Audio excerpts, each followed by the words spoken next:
Welcome back to our channel, folks. Today is a beautiful, sunny day, which is the exact opposite of the dark, twisted, and absolutely mind-blowing drama we are about to dive into. We have so much to unpack today, so grab a snack, buckle up, and let's get right into the thick of the madness happening in Port Charles. I am screaming. I literally cannot even deal right now. I was sitting on my couch eating a bowl of pasta, and I actually choked. Like, literally choked on my food. I had to pause the TV and text my best friend immediately because I was hyperventilating. Okay, but listen. You guys know Jason is finally back, right? We all saw him return to Port Charles, looking so different. Just completely haunted by whatever the heck happened in that WSB black site. But what just went down at the Quartermain boathouse? I can't even process it. I'm dead. I am literally deceased. So Jason is at the boathouse, right? And he's having this whole emotional, quiet moment, trying to figure out his life after being held captive. And in walks Sonny Corinthos. Sonny, the legendary mob boss who has been through absolute hell lately, just strolling in. And you can cut the tension with a knife. I mean, the lighting in the scene was so dark and moody, perfectly matching Jason's traumatized energy. Jason has been through it. He took the fall for Rocco shooting Ross Cullum, which is insane, by the way. I still can't believe Rocco pulled the trigger. But whatever. Anyway, and Jason ended up in this horrific torture situation in Indonesia. At this point, I'm yelling at myself. I'm like, hug him, Sonny. Give him a hug. But Jason is so stiff, so fundamentally changed by his trauma. He looks like he hasn't slept in a year. And Sonny is looking at him with this mix of relief and total confusion because Jason isn't acting like the old Jason at all. The old Jason will be ready to take orders, ready to jump back into the mob life, ready to be Sonny's right-hand enforcer without a second thought. But Jason is just staring at him with these hollow, haunted eyes. And then he drops the absolute biggest bombshell in the history of Port Charles. Mark my words, this changes everything. Jason looks at Sonny, and his voice is all gravelly and broken, and he says the real reason he survived the absolute hellhole of Jakarta wasn't just his willpower. It wasn't just his training or his stubbornness. It was because of who he saw. And I'm sitting there thinking, who? Who could he possibly have seen? Britt? No, Britt was in Tortola. Who? And then Jason says it. He saw Morgan. Morgan Corinthos. In a separate isolation cell at the black site. I literally screamed so loud my dog started barking. Wait, did I already say that? Whatever. Anyway, Morgan. Morgan is alive. My jaw dropped. It literally hit the floor. I mean, let's rewind for a second, because we have to talk about the history here to understand how wild this is. Morgan died years ago. We all saw it. Or, well, we thought we saw it. Julie and Jerome's car blew up because of that crazy bomb planted by Olivia Jerome. It was a massive, horrific tragedy. It destroyed Carly, it destroyed Sonny, it literally broke their entire family into a million pieces. And all they ever found was a tiny scrap of clothing. A scrap? No body. Which honestly, in soap opera rules, means they are 100% alive. But it's been so long, I actually thought he was gone for good. So Jason is standing there in the boathouse, telling Sonny that his dead son is actually alive and rotting in a WSB black site in Indonesia. Sonny's reaction? Honestly, give Maurice Bernard all the Emmys right now. Seriously, just hand them over. The way the blood just drained from his face was incredible. He was completely stunned, totally floored. He couldn't believe his ears. He started shaking. He was like, no, that's impossible. We buried a scrap of his shirt. He was blown to pieces. But Jason is standing there, looking him dead in the eye, swearing on his life that he saw Morgan with his own 2 eyes. Okay, where was I? Right, so Jason starts explaining the details, and it is so dark and twisted. He tells Sonny that Morgan is being held by a rogue faction, a group of remnants from the DVX, and they were operating under the direct control of the late Ross Cullum. Yes, that Ross Cullum. The corrupt WSB director who was just killed on Spoon Island. The guy who tortured Anna. The guy who worked with Jen Sidwell. Cullum was secretly running this DVX remnant group and keeping Morgan locked away this entire time. The audacity. Not okay. I'm done. I literally cannot fathom the level of evil it takes to keep a man locked in a cell for years while his family mourns him. And Jason is explaining how seeing Morgan is what kept him sane. When he was being beaten, when he was starving, when he was losing his mind in that dark hole in Jakarta, knowing that Morgan was in the next cell over, gave him the will to live. He couldn't just die and leave Morgan there. It's actually so poetic and tragic. But wait, here's where the story gets so unhinged, and I am still so mad about it. Because you would think Jason would have broken him out, right? Or at least that Jason's first priority upon getting back to Port Charles would be to mount a massive rescue mission. But no. Sonny immediately shifts into full mob boss mode. The shock and grief instantly turn into absolute explosive rage. You can see the fire ignite in his eyes. He starts pacing the boathouse, waving his hands, talking about mobilizing every single man he has.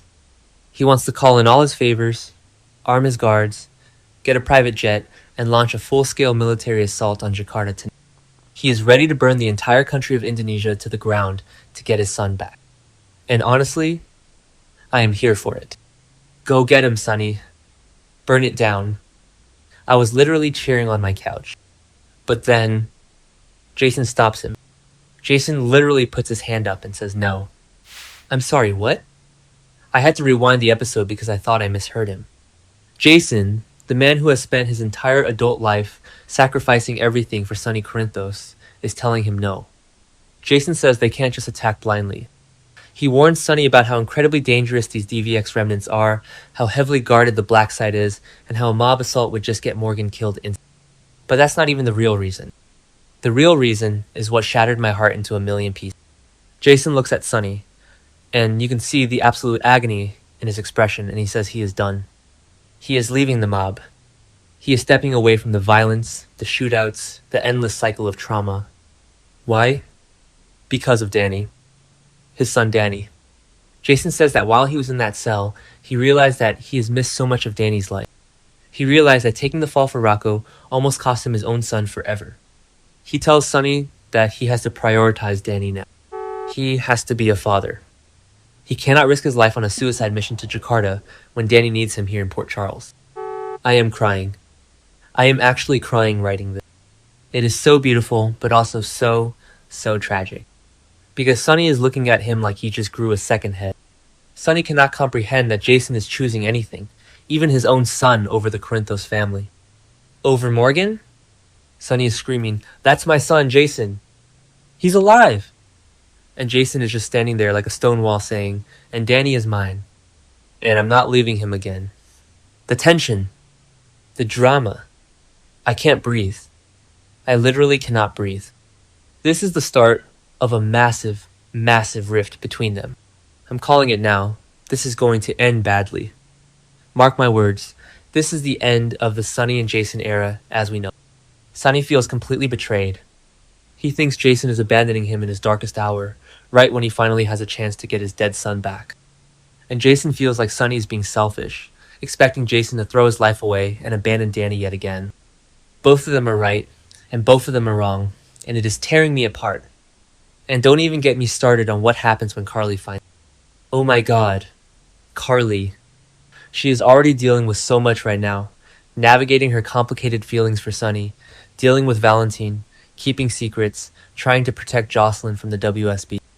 When she finds out that Morgan, her baby boy, her Morgan is alive in a torture cell, she is going to lose her absolute mind. She will probably hijack a plane to Jakarta herself. And how is she going to react to Jason refusing to lead the rescue? She loves Jason, but she loves Morgan more. This is going to destroy their friendship. I'm shaking just thinking about it. I forgot to mention earlier, but the way the scene was shot, with the water reflecting on the boathouse walls, it made Jason look like a ghost. Which is so fitting because he basically came back from the dead, and now he's bringing news of another ghost. The DVX remnants holding Morgan. I wonder if Jen Sidwell knows. Sidwell and Cullum were partners for 10 years. Sidwell is running around Port Charles causing absolute chaos, holding Lucas at gunpoint, harassing Willow. What if Sidwell holds the key to the Jakarta black site? What if Sonny has to make a deal with Sidwell to get Morgan back? My brain is exploding with theories right now. But honestly, seeing Jason stand his ground for Danny was iconic. Danny has been struggling so much. He broke into the WSB field office, he's been fighting with Rocco, he's been so angry and lost without his dad. Jason stepping up and saying, "No, I am a father first," is the character growth we have been begging for since like 2015. But the cost? The cost is his brotherhood with Sonny. The cost is leaving Morgan in that cell for just a little bit longer. Why would he do that? I know he wants to be a good dad, but Jason is a superhero. He can do both. I am so conflicted. Okay, I need to calm down. Let's look at the facts. Morgan is alive. Column's rogue DVX agents have him. Sonny wants war. Jason wants peace. And Danny. This is the ultimate unstoppable force, meeting an immovable object. Sonny is not going to let this go. He is going to mobilize his people, probably with Brick's help, and he's going to go after Morgan, with or without Jason. And when he does, it is going to be an absolute bloodbath. I am so invested, I am acting like these are my real-life uncles fighting at Thanksgiving. I need a glass of water. Seriously though, the emotional weight of this boathouse scene is going to carry the entire summer. Every single storyline is going to intersect here. The WSB, the mob, the Corinthos family, the Quartermains. Jason's PTSD is so real, and Steve Burton played it perfectly. You could see the exact moment his heart broke having to say no to Sonny. But he looked at the boathouse door, probably thinking about Danny out there, and he held firm. The audacity of the writers to give us this much angst on a random weekday. I am unwell. I will be thinking about this until the next episode. If Sonny goes to Jakarta alone, he's going to get himself killed. Jason's gonna have to step in eventually, right? Right? Ugh, I can't even deal. I'll be refreshing my feed every 5 seconds for spoilers. Bye.